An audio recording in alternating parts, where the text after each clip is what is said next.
서신 채로 하나님의 말씀은 오늘 갈라디아서 4장 6절, 12절, 19절의 말씀만 읽도록 하겠습니다. 함께 합독하겠습니다. 그런데 여러분은 자녀이므로 하나님께서 그 아들의 영을 우리의 마음에 보내주셔서 우리가 하나님을 아빠, 아버지라고 부를 수 있게 하셨습니다. 형제, 자매 여러분, 내가 여러분과 같이 되었으니 여러분도 나와 같이 되기를 바랍니다. 여러분이 내게 해를 입힌 일은 없습니다. 나의 자녀 여러분, 나는 여러분 속에 그리스도의 형상이 이루어지기까지 다시 해산의 고통을 겪습니다. 아멘. 자리에 앉으시겠습니다.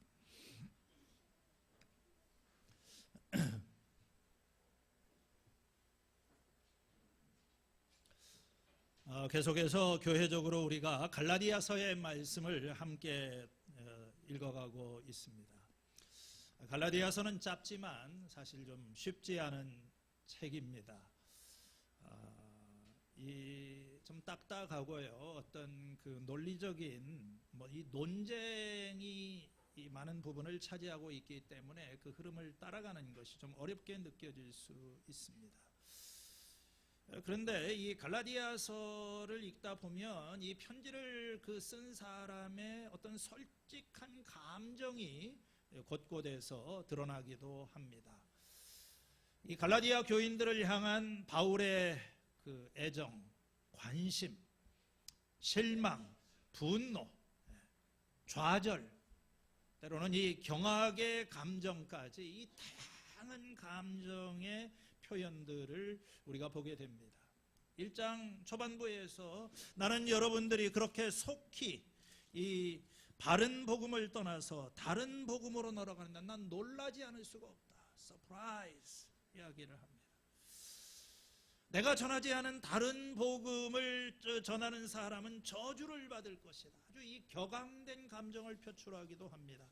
3장 1절에 오게 되면은 갈라디아 사람들을 향하여 어리석은 사람들이여, 누가 여러분들을 홀린 것입니까? 여러분들은 정말 그렇게도 어리석은 것입니까? 이렇게 우리는 이 갈라디아서를 읽으면서 어떤 이 바울이 전하는 이 논쟁적인 메시지의 그 다른 한편에 있어서 이 바울의 솔직한 감정들이 드러나는 것을 봅니다. 오늘 우리가 다 읽지는 못했지만 이 4장 12절에서부터 12절까지의 말씀에는 이 갈라디아 교인들을 향한 바울의 개인적인 심경이 가장 잘 드러나 있는 단락 가운데 하나입니다. 이 말씀에서 바울은 참으로 좋았던 그 옛날과 이 원수가 되어버린 현재를 대조하고 있습니다. 바울이 이 갈라디아를 처음 방문했을 때 그에게는 갈라디아 사람들에게 시험거리가 될 만한 어떤 것이 있었습니다. 그걸 육체의 질병이라고 합니다. 이런 육체의 질병에도 불구하고 갈라디아 사람들은 바울이 전한 복음을 받아들였고 그를 천사처럼, 아니 그리스도처럼 받아주었습니다. 바울은 말을 합니다. 그들이 할 수만 있으면 심지어 눈이라도 빼어서 줄 정도로 깊은 사랑과 신뢰의 관계가 있었다. 그런데 16절 이하에 가게 되면은 이러한 어떤 그 사랑이 이제 강한 질책으로 바뀌게 됩니다. 내가 여러분에게 진실을 말하였기 때문에 여러분의 원수가 된 것입니까? 이 사랑과 우정이 넘치던 좋았던 관계가 갑자기 서먹서먹한 관계로 바뀌게 된 것입니다. 인간관계가 다 그렇죠. 우리 교인과 교인 간의 관계, 심지어는 목회자와 교인들 간의 관계에도 그렇게 눈이라도 빼어줄 것처럼 사랑과 신뢰와 우정이 있었던 이 좋았던 관계가 어떤 이유에 의해서 갑자기 서먹서먹해지고, 아니 내가 여러분한테 원수가 되었단 말입니까? 오늘 이 19절과 20절은 읽은 이 19절의 말씀은 이 단락의 결론적인 그런 이야기입니다. 바울은 이 19절의 말씀에서 이제 자신의 심경을 이렇게 표현합니다. 나의 자녀 여러분, 나는 여러분 속에 그리스도의 형상이 이루어지기까지 다시 해산의 고통을 겪습니다. 이제라도 내가 여러분을 만나서 어조를 바꾸어서 부드럽게 말할 수 있으면 좋겠습니다. 나는 여러분의 일을 어떻게 하면 좋을지 당황하고 있습니다. 오늘 제가 이 말씀에서 주목하기를 원하는 것은 여러분 속에서 그리스도의 형상이 이루어지기까지 나는 해산의 고통을 겪는다. 이것은 이 바울의 사역의 목표를 한마디로 집약해서 표현하는 그런 말입니다. 이 갈라디아 교인들을 향한 이 바울의 소망, 그의 목적은 그들 안에서 그리스도의 형상이 이루어지는 것이다. 그렇게 말을 하고 있습니다. 그렇다면 이 그리스도의 형상이 이루어진다는 말이 이게 무슨 뜻일까요? 형상이라고 하는 단어는 성경에 비교적 자주 등장하는 그런 말입니다. 창세기 1장에도 하나님께서 하나님의 형상대로 사람을 만드셨다. 그리스도께서는 하나님의 형상이 되신다. 그런데 오늘 이 말씀에서 형상이 이루어진다고 말할 때 이건 명사가 아니라 동사형입니다. 동사 수동태를 사용을 하고 있어요. 그래서 이 말을 직역을 하게 되면은 그냥 어떤 형성이 된다, take form, 아니면은 어떤 be formed, 뭔가 이렇게 형성이 된다, 형체를 갖춘다 하는 그런 의미인 것입니다. 나는 여러분들 안에서 그리스도가 형성되기를 바랍니다. 그리스도가 형체를 이루시기까지 나는 나의 수고를 다하지 않겠습니다. 마치 우리가 이 초음파를 보게 되면은 태아가 어머니의 그 자궁 속에서 이렇게 형태를 갖추어가는 것을 여러분들 보지 않습니까? 그걸 얘기를 하는 거예요. 여러분, 부활하신 예수님은 어떤 의미에서 형체가 없으세요. 이 말이 좀 이상하게 보일지 모르지만 예수님은 지금 이 초월적인 영역에 계시기 때문에 우리의 눈에 보이지는 않습니다. 그러니까 우리 안에서, 갈라디아 사람들 안에서 그리스도가 형체를 갖춘다 하는 이 말은 이게 문자적인 말이 아니고 이건 비유적인 표현입니다. 다시 말해서 그리스도의 어떤 점이 우리 안에서도 이루어지기를, 그게 우리 안에서 형태를 이루고 갖추어지기를 바란다. 좀 다른 말로 쉽게 얘기를 하면은 그리스도를 본받은 사람이 된다, 이런 정도로 우리가 이해를 할 수 있어요. 여러분, 이 바울의 목표는 갈라디아 신자들이 예수 그리스도를 본받은 사람이 되는 것입니다.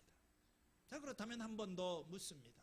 좀 더 구체적으로 이 갈라디아 사람들 속에서 그리스도가 형성이 된다, 그들 안에서 그리스도가 형체를 갖춘다고 하는 것은 구체적으로 무엇을 말하는 걸까요? 이 갈라디아서의 맥락을 이렇게 쭉, 사실 오늘은 조금 여러분들 그동안 갈라디아서를 같이 읽어왔던 사람은 조금 더 이해하기 쉽겠고, 제가 여기저기 왔다 갔다 하기 때문에 좀 어떤 분들은 이게 좀 이렇게 딱딱하게 느껴질 수 있는지도 모르겠지만 제가 좀 설명을 해보겠습니다. 자, 이 그리스도의 형상이 이루어진다는 말이 무슨 뜻일까요? 첫 번째, 그것은 우리가 그리스도의 죽으심을 본받는 것을 의미하는 것이다. 그렇게 이해할 수 있습니다. 오늘 이 19절의 말씀, 19절 한번 보여주세요. 거기에 이 그리스도의 형상이 이루어진다 하는 그 말을 이해하는 한 가지 열쇠가 되는 것은 12절의 말씀입니다. 혹시 여러분들 성경이 있으시면 봐도 좋고, 오늘 이 단락이 시작되는 12절에서 형제 자매 여러분, 내가 여러분과 같이 되었으니 여러분도 나와 같이 되기를 바랍니다. 바울의 명령이고 하나의 권면이라고 할 수 있죠. 여러분들도 나와 같이 되기를 바랍니다. 이와 비슷한 표현들이 성경에 나옵니다. 고린도전서 4장 16절에 여러분은 나를 본받은 사람이 되십시오. 데살로니가전서 1장 6절에 여러분은 우리와 주님을 본받은 사람이 되었습니다. 그런데 이 갈라디아서의 맥락에서 지금 나와 같이 되십시오 하는 이 말은 좀 특별한 의미가 있는 거예요. 바울은 여기서 어떤 일방적인 본받음을 말하는 것이 아니라 상호관계를 이야기를 하고 있어요. 내가 여러분과 같이 되었으니 여러분도 나와 같이 되시기를 바랍니다. 바울은 갈라디아의 이방인들에게 복음을 전하기 위해서 그들과 같이 되었습니다.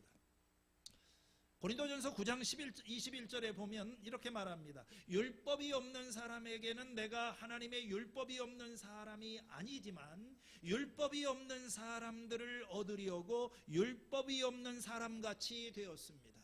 바울은 유대인이고 유대인으로서는 율법을 지키는 사람이지만 그가 이방인들을 얻기 위해서 그는 이방인처럼 되었다는 것입니다. 율법을 포기해버렸어요. 그런데 문제는 뭡니까? 지금 그 전도를 받은 이 갈라디아 사람들, 이방인들이 이제 하나님의 은혜를 얻기 위해서 유대인처럼 되려고 애를 쓰고 있는 거예요. 그게 뭡니까? 우리가 갈라디아서를 읽다 보면은 유대인처럼 할례를 받고 무슨 절기나 음식법을 지키려고 하는 그런 모습을 보이고 있는 거예요. 그래서 이 12절의 말씀에 나와 같이 되라 하는 이 말을 다른 말로는 이렇게 설명할 수 있습니다. 내가 하나님의 백성들을 위한 이 하나님의 어떤 지배적인 계시, 이 모세의 율법을 포기한 것처럼 여러분도 나처럼 모세의 율법에서 자유하시기를 바랍니다. 나처럼 되시기를 바랍니다. 내가 여러분같이 되었으니 이제 여러분도 모세의 율법에서 벗어나서 자유하게 되시기를 바랍니다. 그렇다면 이걸 우리가 조금 더 구체적으로 생각해 볼 때 그게 그리스도의 형상이 나처럼 된다고 하는 것이 여러분의 삶에서도 그리스도의 형상이 이루어진다는 것인데 이 구절의 의미를 보다 잘 설명을 해주는 것이 갈라디아서 2장 20절입니다. 지난주에 우리가 읽었던 말씀이죠. 뭐 이렇게 말씀을 한 번씩 보여요. 다시 우리가 이 말씀으로 돌아갑니다. 나는 그리스도와 함께 십자가에 못 박혔습니다. 이제 살고 있는 것은 내가 아닙니다. 그리스도께서 내 안에 살고 계십니다. 내가 지금 육신 안에서 살고 있는 삶은 나를 사랑하셔서 나를 위하여 자기 몸을 내어주신 하나님의 아들을 믿는 믿음 안에서 사는 것입니다. 자, 바울은 여기에서 내가 그리스도가 내 안에 살고 계신다 그렇게 말을 합니다. 나는 그리스도와 함께 십자가에 못 박혀 나는 죽었습니다. 내 안에 살고 계시는 분은 그리스도입니다. 지금 내가 살고 있는 것은 그리스도를 위해서 사는 것입니다. 나를 위해서 자기 몸을 내어주신 그분, 그 그리스도를 위해서. 이걸 다른 말로 하면은 나의 삶의 목표는 그리스도가 내 안에서 형체를 갖추는 것입니다. 그래서 바울이 여기에서 여러분 가운데서도 나와 같이 여러분은 율법에 대해서 죽은 사람이고 그리스도의 형상이 이루어지기를 원합니다 하는 것은 이 갈라디아 신자들이 그리스도를 믿는 믿음 안에서 살아가는 것 또는 그리스도의 십자가 외에는 자랑할 것이 없는 삶을 사는 것을 의미하는 것입니다. 여러분은 이미 죽은 존재입니다. 내가 죽은 것처럼 여러분도 죽고 이제부터는 하나님의 아들을 믿는 믿음으로 살아가시기를 바랍니다. 그래서 그분의 삶이 여러분의 정체를 규정하고 여러분을 형성하는 것이 되게 하십시오. 그런 말인 것입니다. 이러한 삶의 방식, 십자가를 본받는 삶이죠. 이제 내가 사는 것은 나를 위해서 죽으신 그분을 믿는 믿음 안에서 사는 것이다. 이 십자가를 본받는 삶이다. 이런 삶은 지금 이 갈라디아 교회를 흔들어 놓고 있는 유대주의자들의 가르침과는 정반대가 되는 그런 것입니다. 우리가 이 4장 17절에서 바울은 말합니다. 위에서 내가 말한 사람들이 거짓 교사들이죠. 위에서 내가 말한 사람들이 여러분에게 열심을 내는 것은 좋은 뜻으로 하는 것이 아니라 여러분을 내게서 떼어놓아서 여러분으로 하여금 자기네들을 열심히 따르게 하려고 하는 것입니다. 다시 말해서 이 바울은 유대주의자들, 이 거짓 교사들의 동기가 근본적으로 인간의 칭찬에 대한 열망에서 비롯된 것이라고 말을 하고 있는 거예요. 그들이 지금 이 갈라디아 사람들에게 열심을 내는 것은 칭찬, 어떤 사람의 칭찬, 사람에게 주목을 받고 또 사람에게 인정받고 또 사람들이 자기를 찾아오기를 바라는. 다시 말하면 그리스도 안에서 내가 죽는 것이 아니라 나를 살리고 나를 높이고 나를 드러내기 위해서 그런 일을 한다는 거예요. 이게 6장 14절에서 바울은 이렇게 말을 합니다. 말씀을 그런데 내게는 우리 주 그리스도의 십자가밖에는 자랑할 것이 없습니다. 이건 구절이 좀 잘못 인용이 됐네요. 요건 할례를 받는 사람들 6장에 할례를 받는 사람들 스스로도 율법을 지키지 않으면서 여러분에게 그런 사람들이 할례를 받게 하려는 것은 여러분의 육체를 이용해서 자랑을 하려는 것입니다.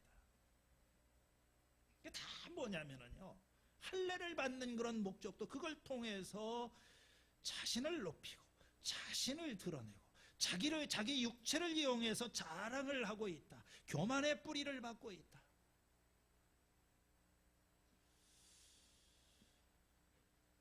오늘 나는 죽고 그리스도가 살기를 원한다.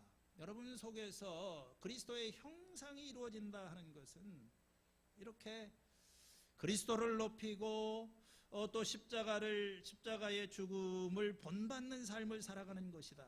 그렇게 이해할 수 있습니다. 두 번째로 이 그리스도의 형상이 이루어진다는 것은 우리 가운데 그리스도의 생명이 드러나는 것을 의미합니다.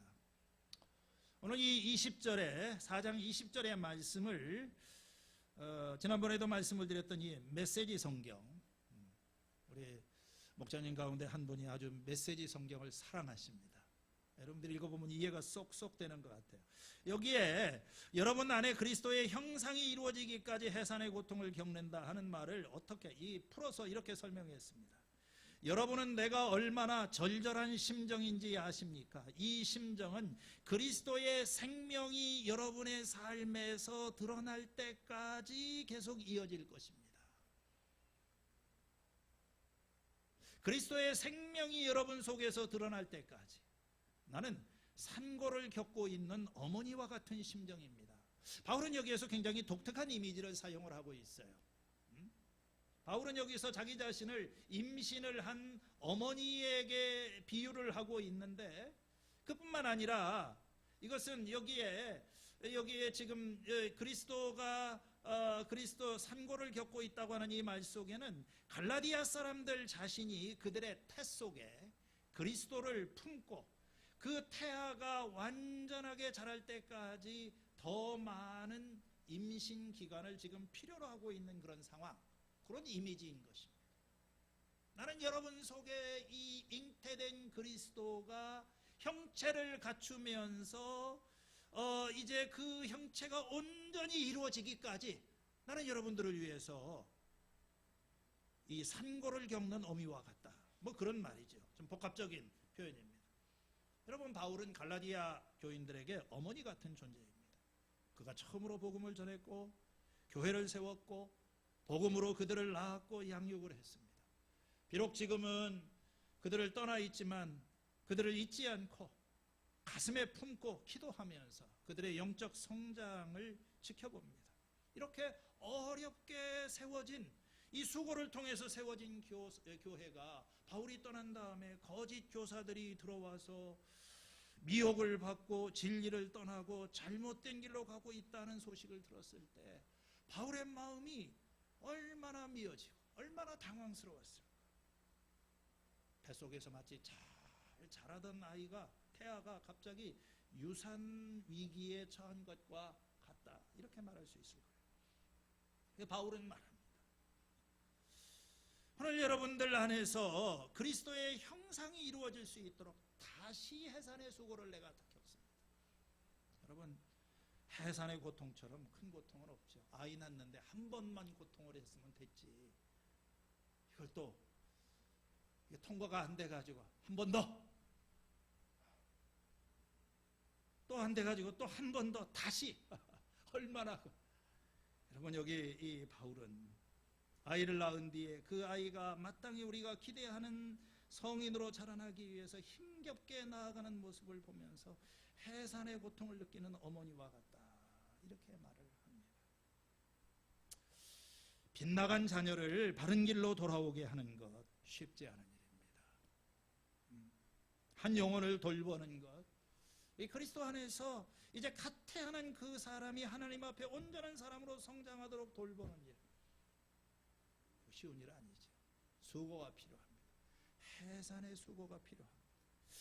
그런데요, 흥미로운 것은 이 해산의 고통이라고 하는 말이 우리가 이 갈라디아서 3장과 4장을 읽다 보면은 가장 많이 반복이 되는 핵심적인 단어 가운데 하나인 이 자녀라고 하는 말이 나오는데, 이 자녀가 사실은 문자적으로는 아들이라고 하는 말입니다. 이 말하고 연결이 되는 거예요. 자, 해산을 하고 이제 아들이 태어나는 거예요. 자, 갈라디아서 3장 26절에 여러분은 모두 그 믿음으로 말미암아 그리스도 예수 안에서 하나님의 자녀들입니다. 아들이다, 그런 뜻이죠. 그러나 기한이 찼을 때, 그 4장 4절에 기한이 찼을 때에 하나님께서 자기 아들을 보내셔서, 그렇죠? 그것은 율법 아래에 있는 사람들을 속량하시고 우리로 하여금 아들의 자격을 얻게 하시려는 것입니다. 자, 이제 6절에 가면 우리가 읽었던 말씀이죠. 6절에 그런데 여러분은 자녀이므로, 아들이므로 하나님께서 그 아들의 영을 우리의 마음에 보내주셔서 우리가 하나님을 아빠, 아버지라고 부를 수 있게 하셨습니다. 그래서 우리가 이 말씀을 쭉 연결해서 보면은 이 뭐라고 했어요? 예, 해산의 고통을 겪는다는 말과 이 아들이라고 하는 말이 서로 이렇게 계속해서 겹쳐지면서 연결성이 있습니다. 그런데 제가 말씀드리고자 하는 것은 이 아버지와 아들과의 관계에 있어서 가장 중요한 것은 이게 닮은 꼴이라고 하는 거예요. 자식은 부모를 닮은 존재입니다. 가족 유사성이라고 하죠. 딱 보면 알아요. 아, 누구 집 자식이구나. 왜냐하면 제 아버지가 누구겠구나.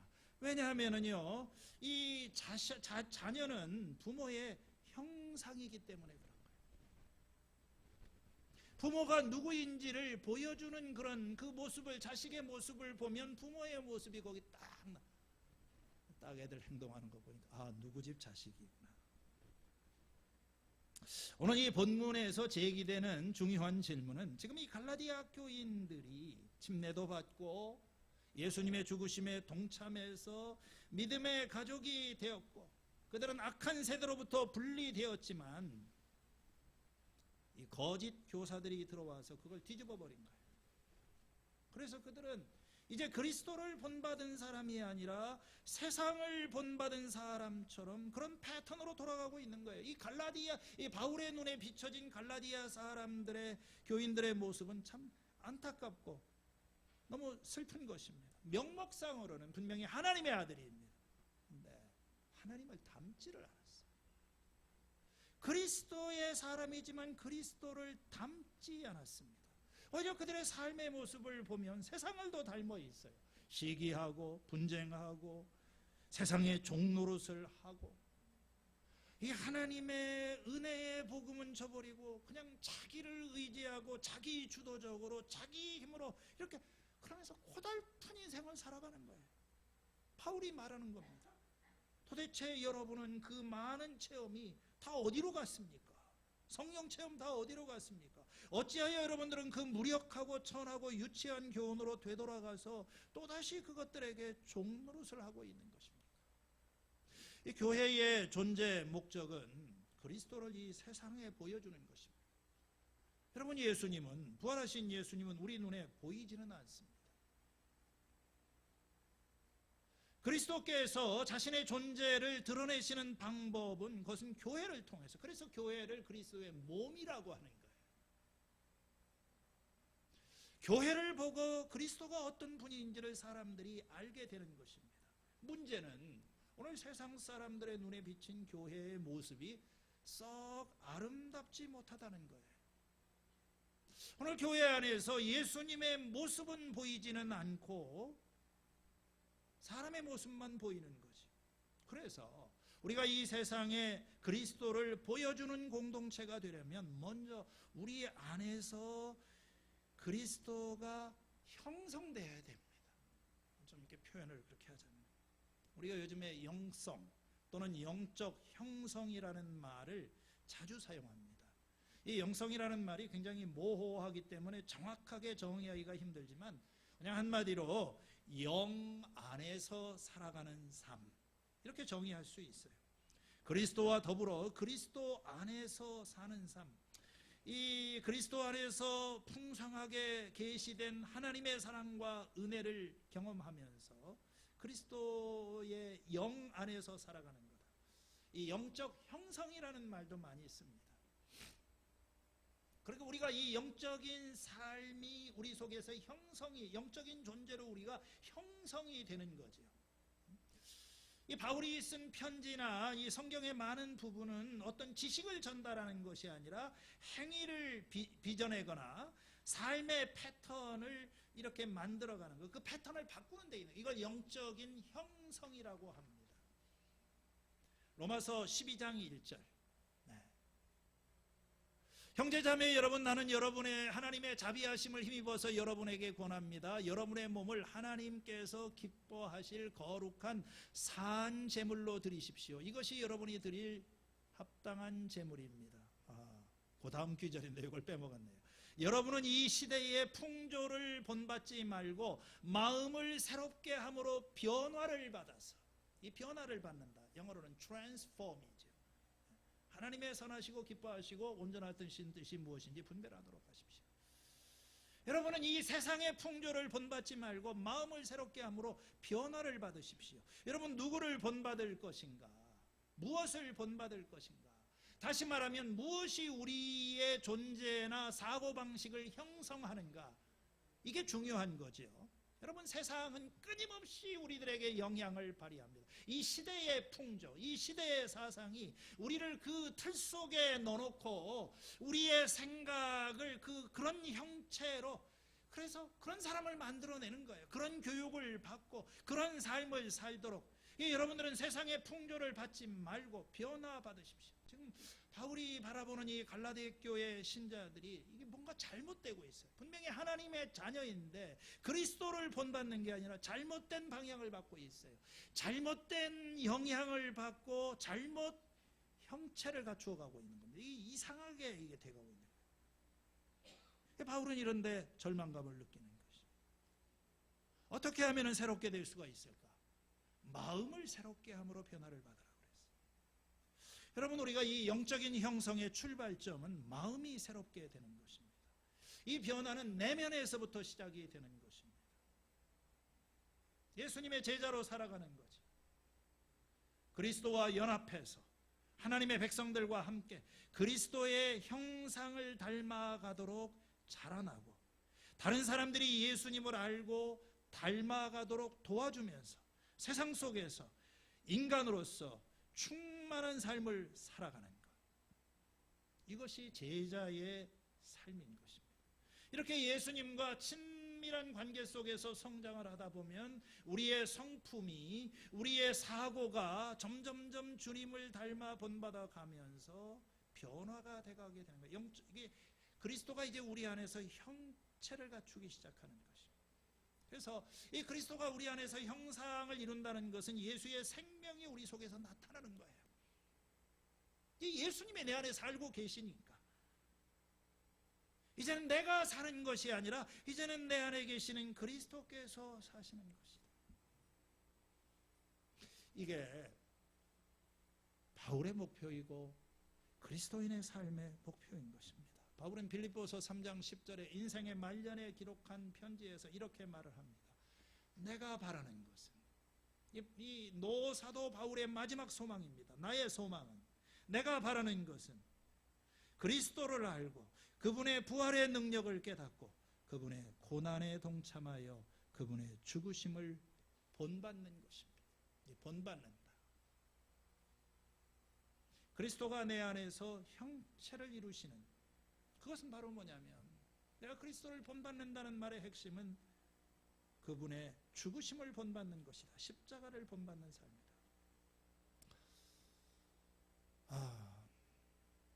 요즘은 이렇게 눈을 뜨게 되면 한 번씩 앞으로 뭘 해야 되나, 그동안엔 늘 할 일이 있었는데 요새는 이렇게 일이 많아지지 않은 것 같아요. 어제는 대전에 있는 고등학교 때 친구하고 통화를 할 일이 있었는데 모임이 있어서 좀 나오라고 그랬더니 못 온다고 하는데, 고등학교 교장으로 작년에 퇴직했다고 그러더라고요.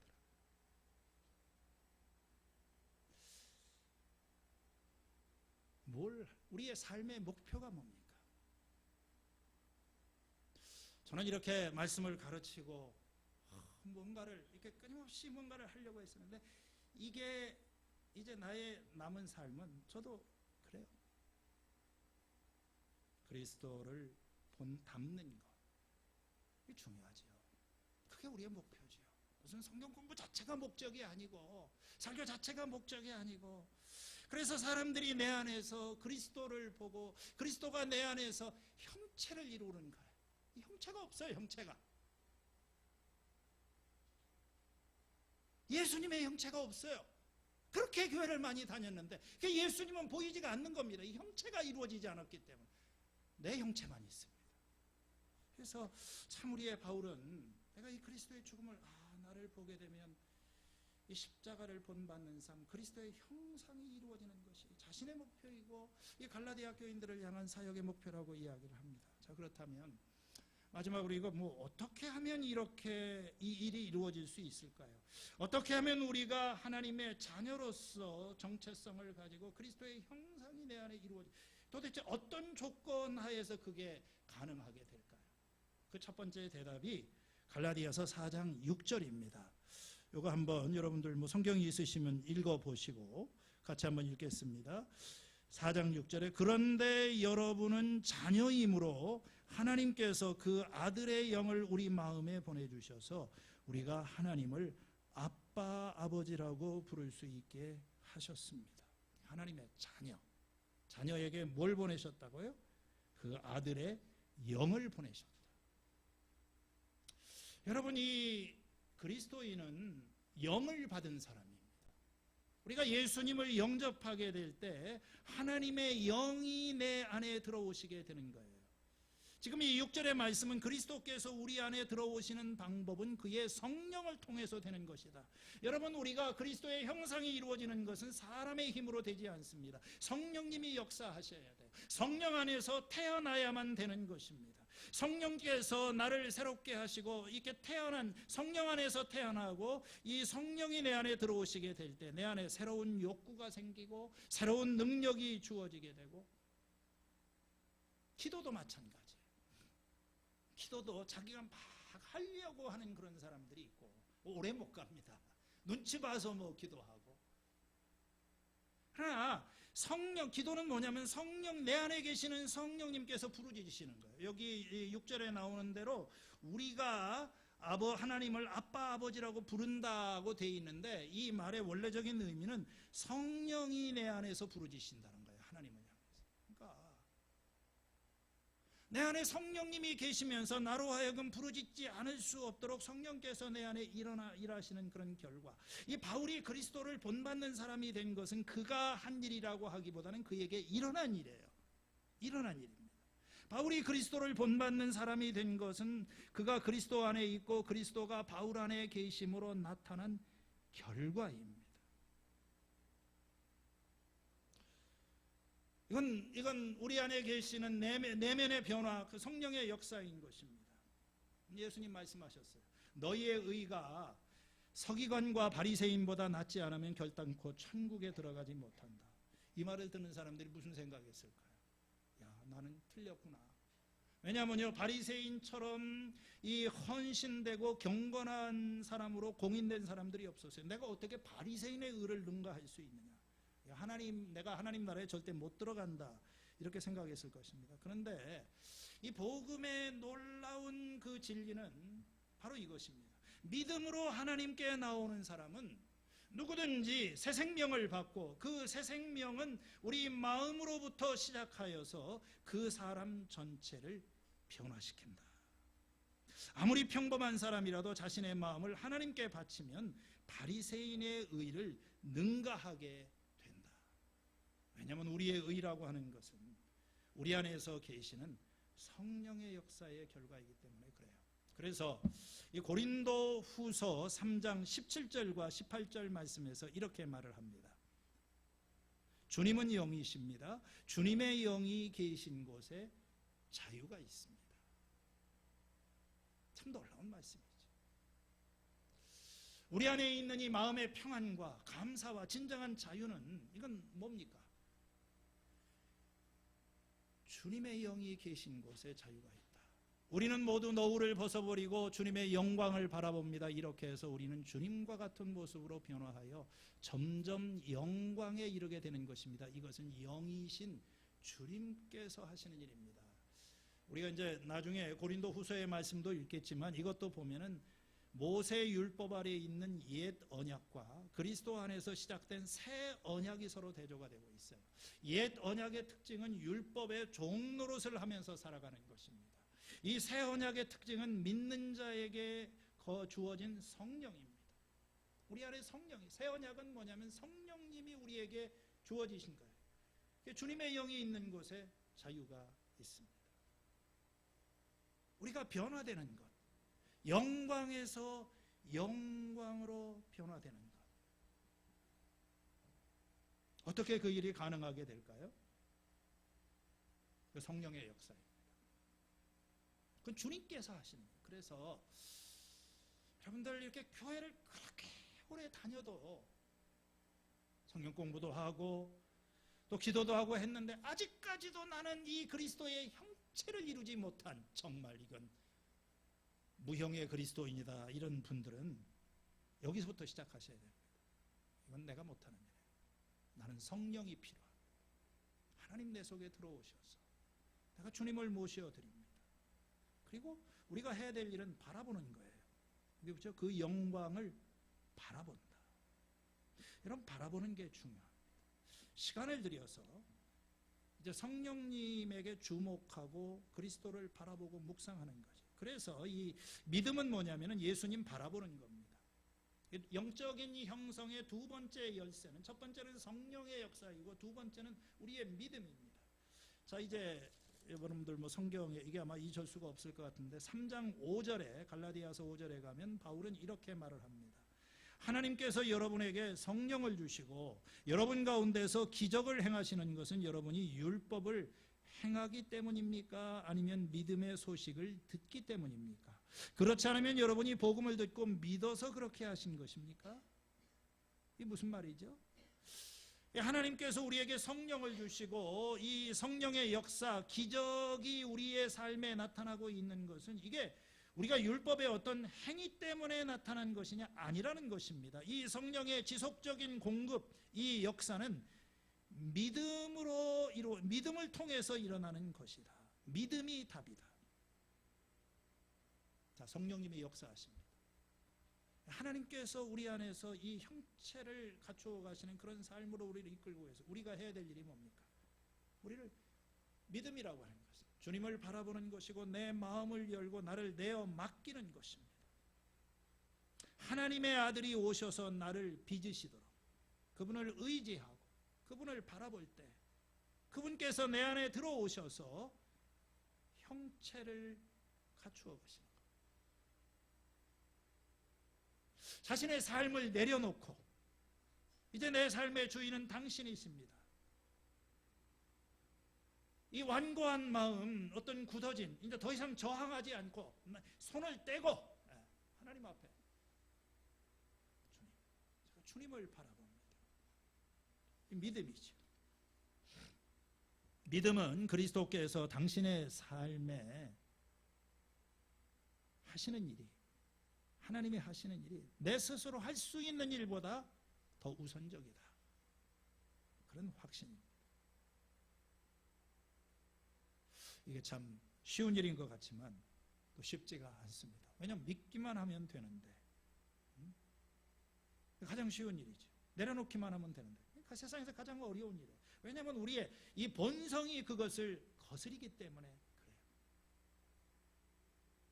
그것은 나를 내려놓고 내가 죽고 그리스도가 내 마음에서 사시는 것을 의미를 합니다. 이게 우리의 본성을 거스려요. 그럼 나는 어디에 갔나? 자꾸 내가 뭘 하려고 합니다. 사과가 위에서 아래로 떨어지는 것처럼 아주 자연스럽게 우리는 나를 드러내고 싶고 내 힘으로 하고 싶고 나의 몰입을 하려고 하는 그런 성향이 있는 거예요. 그래서 믿음이 필요하고, 마지막 세 번째로 훈련이 좀 필요해요. 이 믿음에는 훈련도 포함이 되어 있습니다.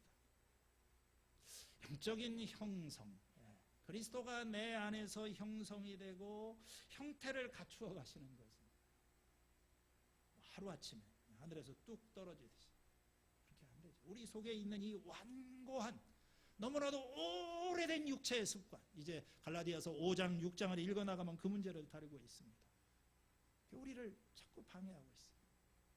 자꾸 옛생활로, 그래서 이상한 형체가 이루어지도록 나를 끌고 갑니다.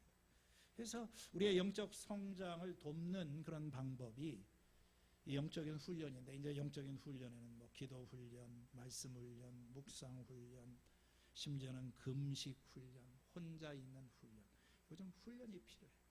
우리가 군대에 가게 되면 이렇게 훈련을 하는 것처럼 너무 훈련이 안 돼 있어. 머리로만 이렇게 알고 있는 거예요. 여러분, 기도 훈련이 필요합니다. 안 되잖아요. 본성적으로 안 되잖아요. 본성적으로 안 되잖아요. 말씀 훈련이 필요합니다. 뭘 내가 어떤 훈련을 어떻게 하느냐에 따라서 내가 어떻게 형성되느냐가 달라진 거예요. 아침에 눈을 뜨자마자 정신없이 출근을 하고 막 스마트폰을 켜고 온갖 이 세상의 이 풍조와 이것들이 막 나에게 몰려 들어올 때 그것이 나를 형성하는 겁니다. 내 생각과 내 습관과 내 삶이 그렇게 형성이 돼버리는 거예요. 그렇게 굳어지는 겁니다. 그래서 대단한 것이 아니어도 여러분, 하루에 짧은 시간이라도 하나님 앞에 홀로 있는 그런 시간, 기도도 그래요. 몸부림을 치면서 기도 자체가 또 하나의 몸부림이 되는 것이 아니라 기도의 가장 중요한 것은 하나님 앞에 머물러 있는 것. 하나님, 내 마음을 엽니다. 주님, 나를 다시 빚어주시고 나를 형성해 주십시오. 잠잠히 머물러 있는 거죠. 말씀 공부도 참 중요합니다. 이제 생명의 삶, 아마 제가 공식적으로 가르칠 수 있는 마지막 삶 공부인 것 같아요. 한 20번은 저쪽에서부터 20번은 한 것 같은데, 대부분 많은 사람들이 하셨기 때문에 또 그래서, 그리고 그런 것도 있지만 앞으로 생명의 삶은 이제 새로운 목회자가 오시면 여러분들 다시 한번 하시기를 바랍니다. 대개 생명의 삶은 거의 다 잊어버렸고 그냥 들었던 거지 지금은 10%도 다 기억을 못할 거예요. 한 20%, 30%. 그래서 새로운 목회자하고 하는 게 낫고, 다만 여러분의 이게 필요가 있는 사람, 내가 좀 살아야 되겠다, 이 말씀으로 내가 다시 한번 형성될 필요가 있다 하는 그런 분들은 이렇게 다시 공부를 하는 것도 중요한 것 같습니다. 공동체의 역할도 굉장히 참 중요한 것 같아요. 이런 영적인 형성은 이 개인적인 작업이 아니에요. 여러분 안에서 그리스도의 형체가 이루어지기를 원한다. 이 말은요, 복수형입니다. 내 안에서 나 혼자 씨름하는 게 아니에요. 여러분, 우리가 그리스도의 형상을 본받아가고 그리스도가 내 안에서 형체를 갖추게 되는 것은 이 공동체 안에서 봐야 되잖아요. 보여줄 수 있는 사람이 필요해요. 그리고 이 공동체 관계 안에서 우리는 십자가를 본받아 사는 삶이 무엇인지를, 자기를 부인하는 법을 배우고 또 이렇게 하나님 앞에서 함께 나아가는 법을 배우는 거예요. 기도도 함께 하는 것이 그렇게 중요한 거예요. 혼자 잘 안 되잖아요. 자, 오늘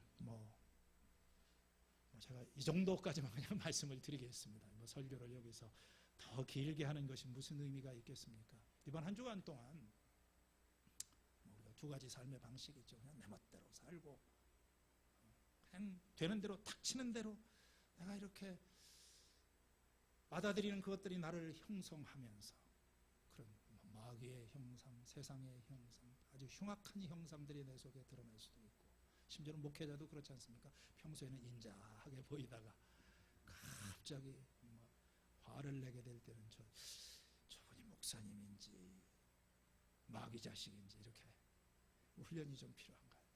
하나님 은혜가 필요합니다.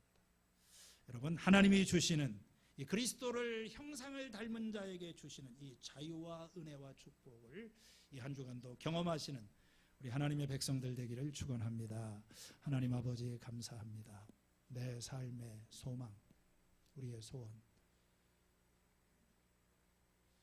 그리스도를 닮기를 원합니다. 그리스도께서 보여주신 그 삶, 그 자유와 진리와 생명이 있는 그곳에 우리도 이 주님을 본받고 우리의 삶 가운데 그리스도가 형체로 이루어지기를 원합니다. 그래서 나를 보는 사람들이 주님을 보게 하시고 또 나를 통해서 그리스도가 드러나며 그리스도를 경험하는 삶이 되게 하여 주시옵소서. 예수님의 이름으로 기도했습니다.